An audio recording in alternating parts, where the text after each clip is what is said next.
ইন্টারভিউটা করেছে, বয়সটা অল্প। সিক্রেসি কখনো ডিক্লেয়ার করতে নেই, অ্যানাউন্স করতে নেই। অনেক মানুষের অনেক টেকনিক্যাল পয়েন্ট থাকে।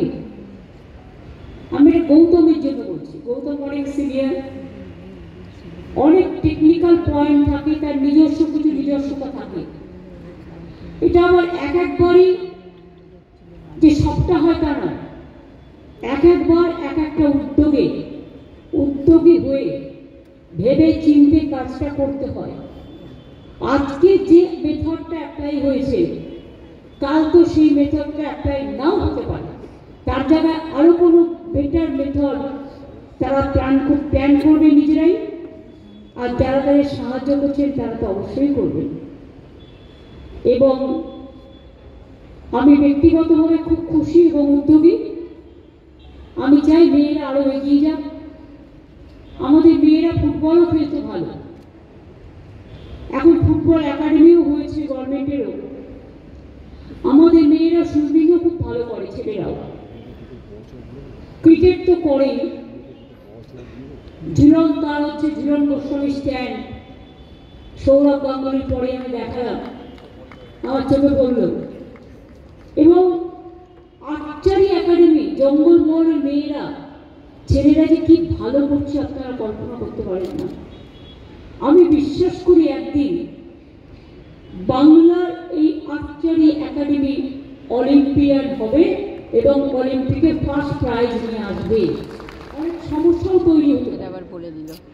আমরা তো চাই, সৌরভ গাঙ্গুলি দীর্ঘদিন ইন্ডিয়ান ক্যাপ্টেন ছিল, এবং আমি সৌরভ হয়তো আমাকে এটা বলতে বললে দুঃখ পাবে, যেটা আমি বলবো,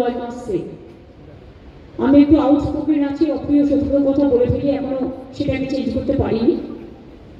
আজকে আইসিসি প্রেসিডেন্ট কার হওয়ার কথা ছিল? নাম দেন সৌরভ গাঙ্গুলি।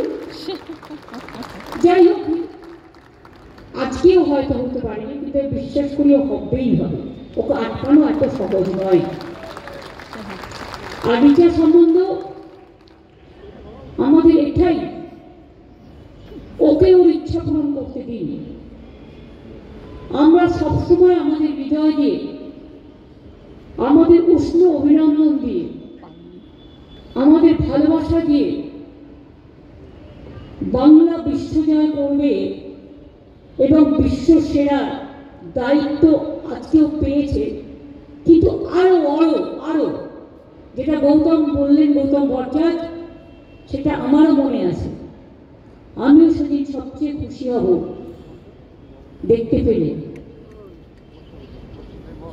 ফার্স্ট পজিশন, আর কিছু বলছি না। সুতরাং এর জন্য আরো লড়তে হবে।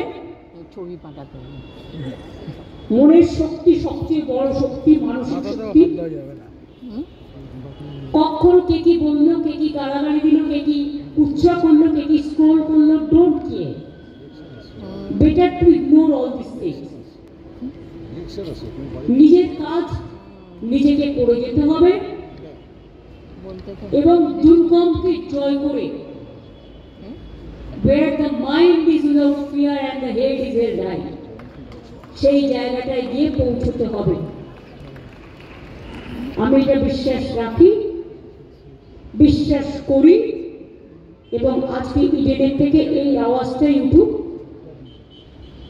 যে আমরা গর্বিত তোমাকে পেয়ে, আমরা গর্বিত আর তোমার বাবা মাকে আমাদের সাথে পেয়ে, আমরা গর্বিত ঝুলন যিনি প্রথম থেকে তৈরি করেছিলেন, ওকে দেখেছিলেন, শ্যামা দেবীরা যারা সিলেক্ট করেছিলেন, আরো অনেক ক্রিকেটাররা আছেন, তাদের সকলকেই আমার অনেক অন্তরে উষ্ণ অভিনন্দন জানিয়ে বলি, আরো বড় লড়তে হবে, করতে হবে, খেলতে হবে, জিততে হবে। এটাই হোক আগামী দিনের সবচেয়ে বড় শুভকামনা। অনেক শুভকামনা। ভালো থাকবেন।